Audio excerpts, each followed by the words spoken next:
paper? Do you have this one? Okay, good. This is also the paper you're going to need for research in January. That 10-page research paper. You're going to be choosing from these topics, so it's probably good you have this to look over this. Also, our important terms. Hold it up. Hold it up, the terms we're going to talk about in this PowerPoint real quick.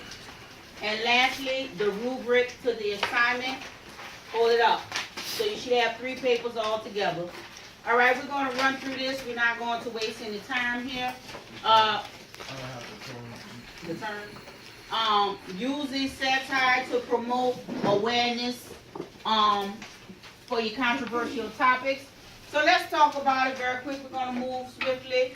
First of all, we have been reading Canterbury Tales, and the 2 stories we focused on have been A Wife of Bath and A Partner's Tale.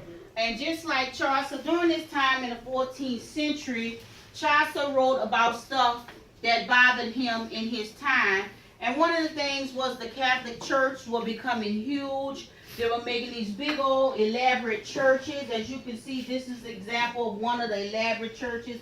All this decorative, ornate detail. And so the parishioners, I need for y'all to stop in the classroom.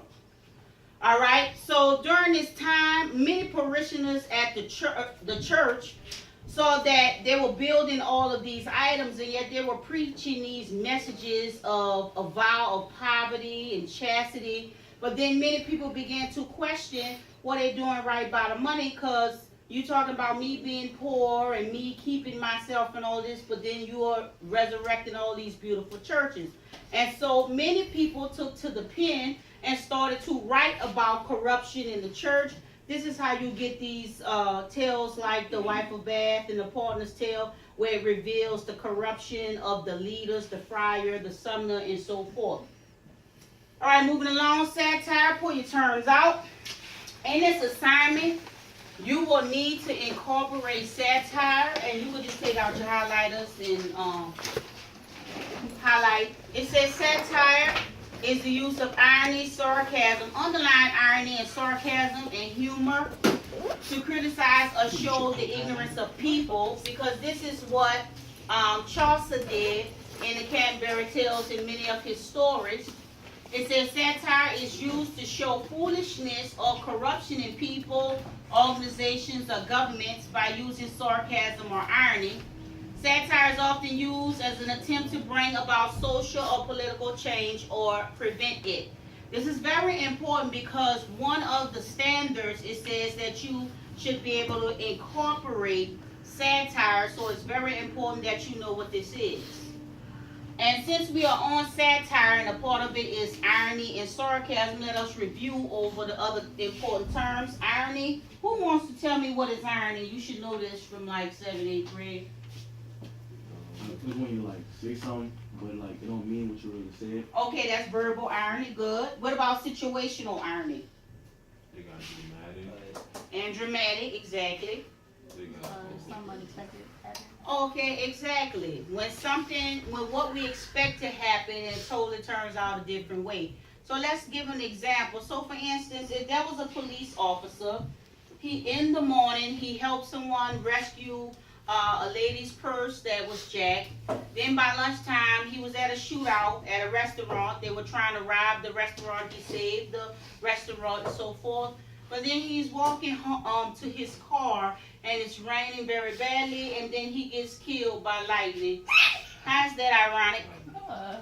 Because he saved everything and now he didn't got killed. When did you expect him to die? Well, Okay, definitely in the shootout you would have expected him to die. Did you expect him to die when he was walking to his car in the rain? No. Yes. I got another example. Go ahead.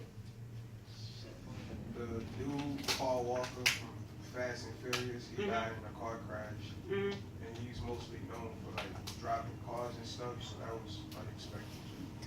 Oh, you talking about, that white guy with blue eyes? Yeah, Yeah. exactly. Oh, he was known for driving cars? Fast and Furious. All the movies. Okay, I don't look at Fast and Furious, so I don't know. So if you understand it, that's all right. Are we able to understand of irony? This is only a review. You should already know this. All right, what about sarcasm? I use this all the time, don't I, class? Yeah. Feel the F, feel it all. Alright, sarcasm is a bitter remark, jibe, or taught. It is like a verbal knife. Let's look at some of the examples.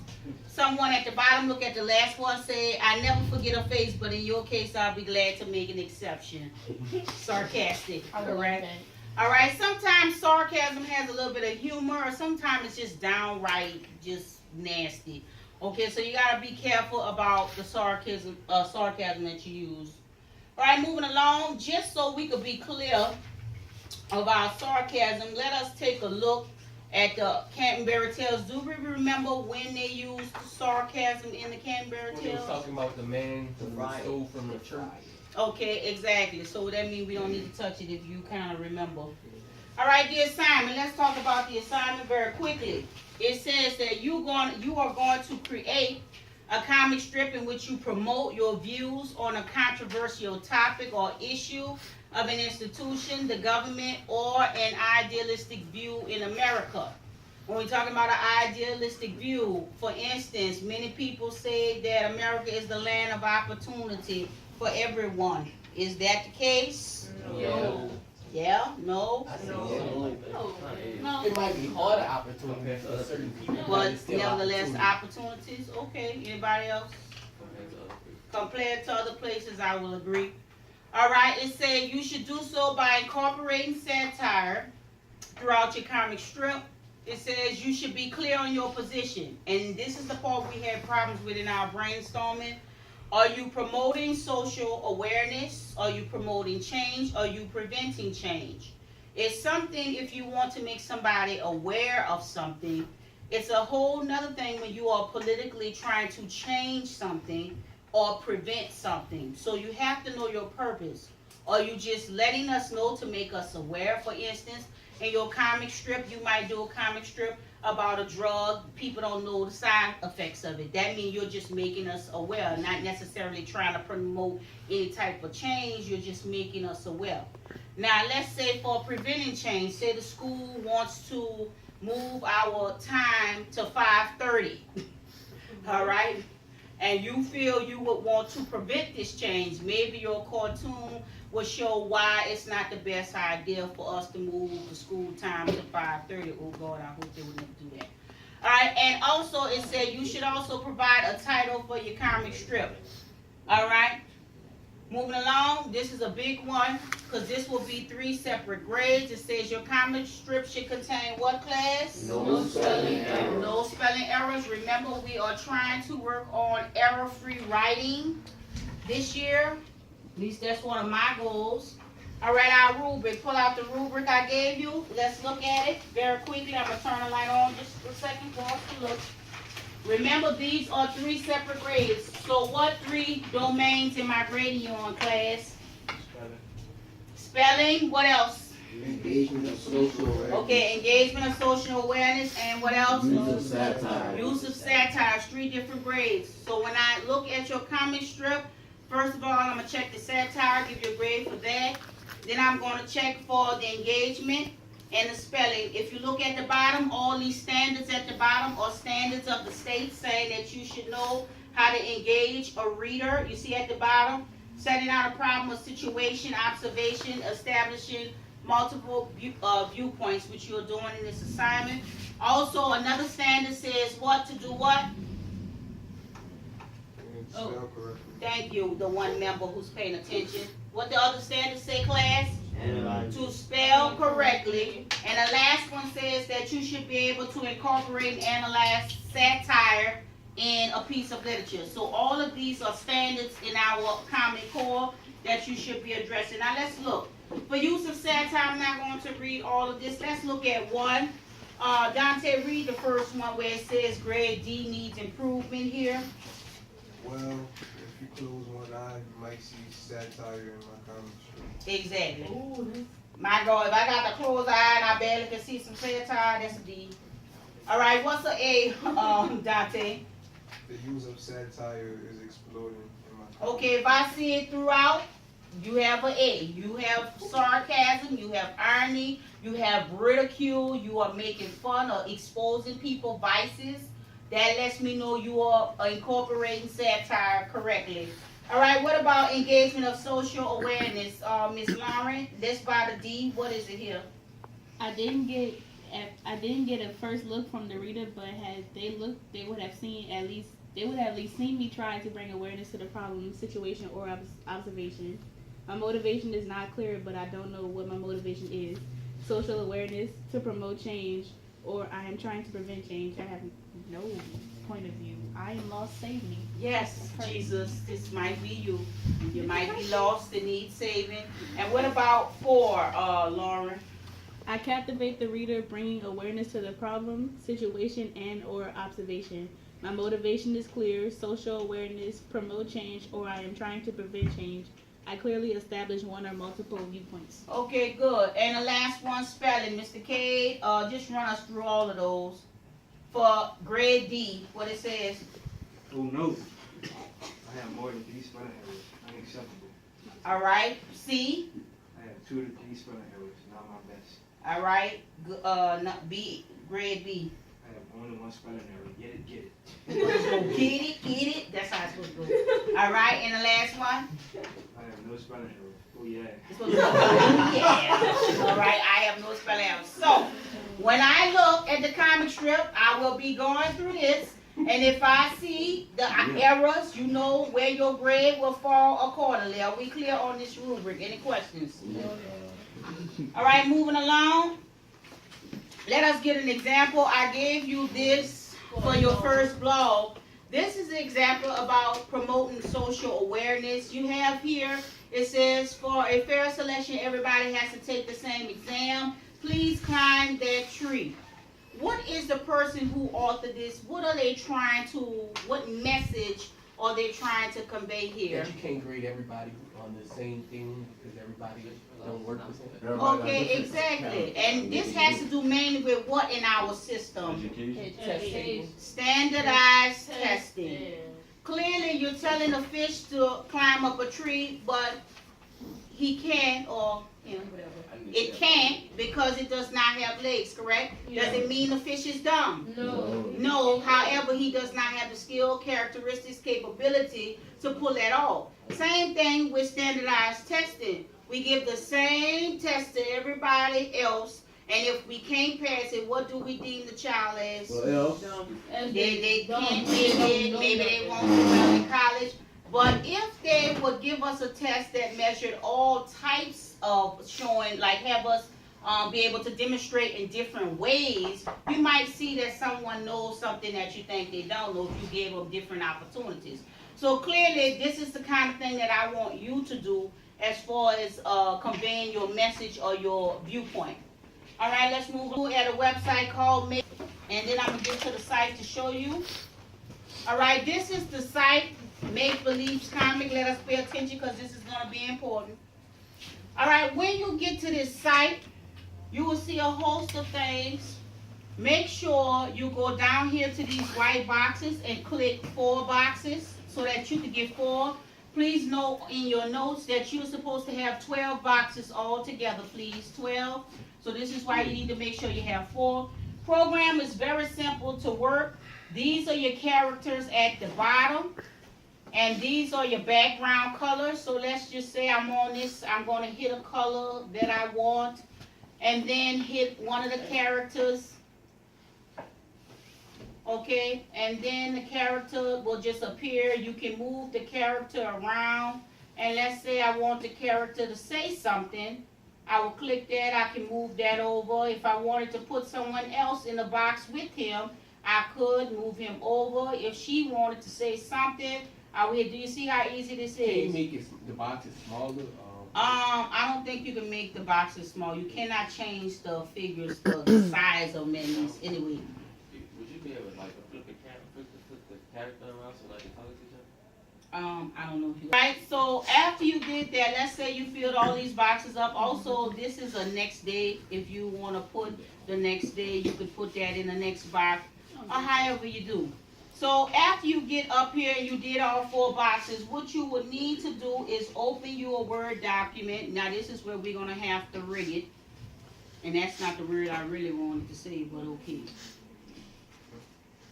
All right, so then you go back to you're going to press Control F and out and then screen system. Huh? Then you're going to go back. Yeah, prep screen, and then you're going to paste it here. Now, once you paste it there, what you're going to do is hit the picture, hit format, and you want to crop it.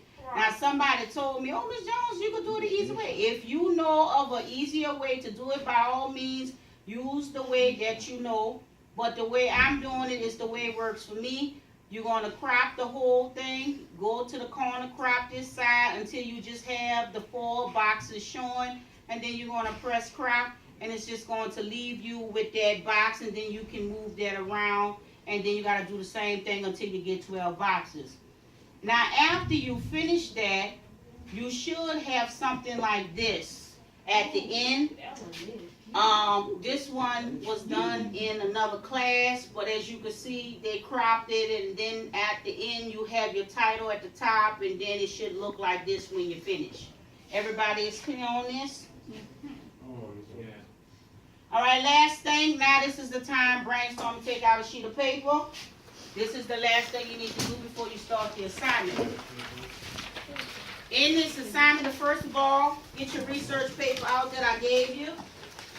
You're going to choose a controversial topic, whether that be assisted suicide. Maybe you may feel it's okay for someone to kill themselves if they want to be dead, if they have a terminal illness. You know, that's the kind of controversy we have now. Many people say, if I'm dying in the hospital and I want to go, I should have the right to say pull a plug. Maybe you might want to say something about that. Do you agree with that? Should you have a right to pull a plug on yourself if you in dire strait and you know you're going to die anyway, right? All right? Or maybe you might want to talk about standardized testing, abortion, teen pregnancy, drinking, whatever. You're going to choose a topic in which you have a strong point of view about. Secondly, you're going to decide what you want to do. You're writing this down because I have to check this before you go on. You're going to decide what you want to do. Are you promoting social awareness? Are you just trying to make everybody aware about this problem? Not necessarily trying to promote change. Maybe you just want to make them aware of this. Maybe you're trying to promote change. You want something that's going on to change. Maybe you don't want the death penalty. And you want to send a message to your Congress people and say that we shouldn't kill anybody. Which a girl told me yesterday, she don't feel like anybody should die from the death penalty. I said, if a man raped your daughter, should he die? Yes. No. Okay, because she was strong to say, that they should not use the death penalty. However, when I posed that question to her, she was like, she stopped. Because it's different now, if somebody come rape your daughter, would you want the man to die? Or would you want him to sit there, get 3 meals a day for 40 years, still be in jail, living, breathing, and he done raped a child? All right, so when you think about these kind of things, when you try to take a strong stand on something. Number 3, choose your setting. Where are you going to put your setting? In the mall? Is it going to be at the park, the school? I don't care. Then you should be able to explain how this setting will help promote awareness of your topic. For instance, one girl wanted to make somebody aware of a drug that was not good. She said she was going to set up a stand at the mall. So her setting was the mall. I asked her, I said, well, why are you putting it at the mall? She said, well, I'll be able to see a lot of people and be able to tell them about this drug, therefore I'll get the message out. Okay, so when I ask you, why are you using the setting you're using for your platform, I need a sentence where you thoroughly explain that to me. If I don't see it, I'm not going to sign off on your paper. And lastly, what response are you looking for from your audience? That should determine the words and the aggressiveness of the message. All right, do you want them to act after they see your comic strip? You want them to do something? Do you want them to become socially aware? What is your purpose? What response do you want from the audience? I need these 4 questions answered. You will get a stamp. Once you have my stamp, you may go on with the assignment. Any questions, class? Yes. For the title, I can use my knees. I would like your title to be creative. Why would that be dry and humdrum? Can't you come up with something that blows me away? So you're gonna go the driving. That's what you're gonna have, something like that. Put some creativity in the title. I want some creativity. All right, let's go on, do these 4 questions, and then come up when you have finished. Get you a laptop so you can start on. Once you get my stamp, you are okay to start the assignment. You don't have to worry about finishing this at home. You can start today. We will pick up with this on next class, okay? All right, so I'm going to give you about 7 minutes to brainstorm and bring me your conclusions. Remember, I do not like to see words and phrases. I like sentences where you elaborate thoroughly about what you're saying. Don't come to me with a word or phrase. You already know I don't like that. All right, any questions? Okay.